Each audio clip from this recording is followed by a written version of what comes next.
ფრანც კაფკა. ნაჯვარი. ერთი უცნაური ცხოველი მყავს. ნახევრად კნუტი, ნახევრად ბატკანი. ეს მემკვიდრეობითი წილია მამა ჩემის ქონებიდან. იგი ჩემ ხელში გაიზარდა. ადრე უფრო ბატკანი ეთქმოდა ვიდრე კნუტი. ახლა კი ორივესი თანაბრად აქვს. კატის თავი და ბრჭყალები, ბატკნის ზომა და აღნაგობა. ორივესი მოციმციმე და ველური თვალები. აგრეთვე ფაფუკი, პატარა ბეწვი, რომელიც სხეულზე მჭიდროდ აქვს მიკრული. იგი უფრო დაკუნტრუშებს, ვიდრე დაიზლაზნება. როცა მზე მცხუნვარად ანათებს, ჩემი ცხოველი იწელება და მრგვალდება. მდელოზე გადარეულივით დარბის და არ ხერხდება მისი დაჭერა. კატებს გაურბის, ბატკნებზე კი თავდასხმა სწადია. თვარიან ღამეს მისი საყვარელი ადგილი სახლის სახურავია. კნავილი არ შეუძლია. ერთხების კი ეშინია.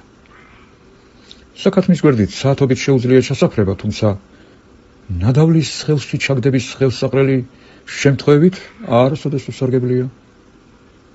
მას ტკბილი რძით ვკვებავ, რასაც საუკეთესოდ ირგებს. ეს საოცარი არსება გრძელი ენით ყველაფერს ცხოველურ კბილებში შეისრიალებს ხოლმე. რა საკვირველია, ეს ბავშვებისათვის დიდი სანახაობაა. კვირას, ნაშუადღეს, სტუმრობის დროა. ჩემი ცხოველი კალთაში მყავს. მთელი სამეზობლოს ბავშვები კი გარს არიან შემორტმული.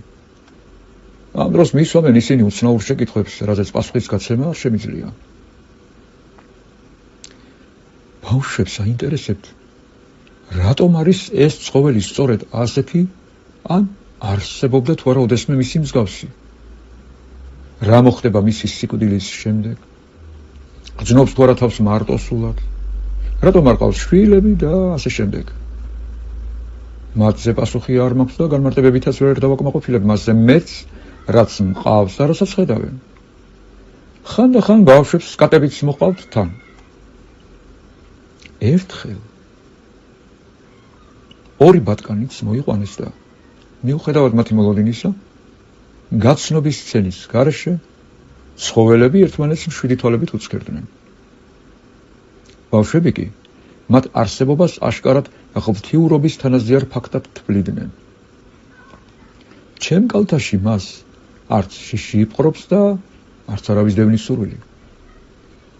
ჩემზე მიხუტებული საუკეთესოდ გრძნობს თავს. სწორედ ესაა მისი ოჯახი, რომელმაც გამოზარდა. საოცარია მარსების უჩვეულო ერთგულება და ჭეშმარიტი ინსტინქტი. დედამიწაზე მას ალბათ ურიცხვი ნათესავი ყავს. სისხლით ახლობელი კი შესაძლოა არც ერთი და ამიტომ ზრუნვა, რომელსაც იგი ჩვენთან გრძნობს, წმინდათა წმინდა მისთვის. ხანდახან სიცილს ვერ ვიკავებ, როცა მღნოსავს. იმავდროულად ფეხებში მიბლანდება და თითქმის არ მცილდება. თითქოს საკმარისი არ არის, რომ კატაც არის და ბატკანიც. თან ძაღლობასაც იჩემებს. ერთხელ ჩვეულებისაებ, როდესაც საქმეებით ვიყავი დაკავებული, ისე გადავიღალე, რომ ყველაფრისთვის თავის მინებებასაც კი ვაპირებდი. ამ დროს საბრძოლში ვიცექი. ჩემი ცხოველი კი კალთაში მეჯდა და როდესაც შემთხვევით ზემოთ ავიხედე, დავინახე თუ როგორ მოწანწკარებდა ცრემლები გრძელ ფაფუკ წვერზე. ჩემი ცრემლები იყო ეს თუ მისი? ქონდა თუ არა ამ კატას ბატკნის სული და ადამიანური სიხარბე? ეს მემკვიდრეობითი წილია მამა ჩემისგან, რის თითქმაც თამამად შემიძლია. ეს საოცარი არსება ორმაგად შფოთავს, რაც მას კატისა და ბატკნისაგან განასხვავებს. ამიტომ ბეწვი ძალიან მოკლე აქვს. ხანდახან სავარცხელზე შემგვერდით ამოხდება. მაბჯენს თათებს მხრებზე და ისე ახლოს მოაქვს დრუნჩი ჩემს ყურთან, თითქოს რაღაცას მეუბნებაო. და მერე გადმოიხრება, იცქერს სახეში, რათა დააკვირდეს რა შთაბეჭდილებას ახდენს ჩემზე მისი ნათქვამი. თავაზიანობა რომ გამოიჩინო, თავს უქნევ. რის შემდეგ ხდება იატაკზე და ცეკვად-ცეკვით მივლის გარს.